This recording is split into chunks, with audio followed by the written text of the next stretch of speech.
The town of Hollowbrook was shrouded in an unending mist, a relentless fog that seemed to cloak everything in an eerie silence. They said the fog was haunted, that souls of the departed wandered aimlessly within its depths, searching for a way out. Among the townsfolk, only a few dared to speak openly about the ghostly apparitions. But everyone knew about the old mansion that stood at the edge of town. It was the epicenter of horror. Wrapped in decay and overgrown with twisted vines, it exhaled a chilling dread that seeped into the bones of those who wandered too close. Many years ago, whispers of a family cursed by their own malevolence filled the very air. Their presence, it was said, still lingered in the echoes of Hollowbrook's haunted nights. Clara had heard these stories but dismissed them as mere town folklore. An inquisitive young woman, she had a penchant for debunking myths and uncovering truths. One drizzly evening, armed with curiosity and a flashlight, Clara marched toward the old mansion. As she crossed the gate, an icy gale brushed against her skin, sending shivers down her spine. The mansion loomed larger with each step, its broken windows like eyes staring into her very soul.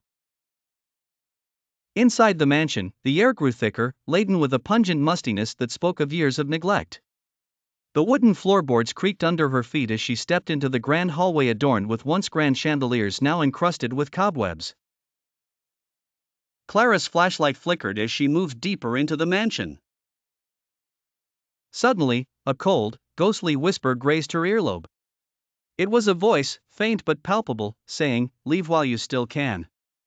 Her heart pounded, but her resolve strengthened with every step.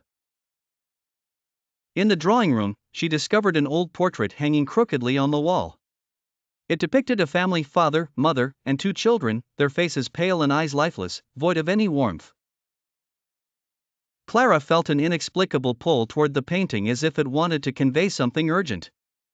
Just as she reached out to touch the frame, the room darkened, illuminated only by sporadic flashes of lightning visible through the cracked windows. The flashlight slipped from her grasp and hit the ground with a thud. The whispers became louder, more insistent. "Leave, now." Panic surged through Clara, but before she could turn, a force gripped her wrist, cold and immovable. She yanked herself free and bolted out of the mansion, her scream echoing through the empty hallways. She didn't stop until she was back in the misty streets of Hollowbrook. Gasping for breath, Clara swore never to return. But the whispers had followed her. Restless nights plagued with ghostly echoes haunted her dreams. Clara realized that the horror of the old mansion had become part of her, a lingering echo of dread that would never truly leave. The fog seemed thicker these days, whispering secrets only she could hear.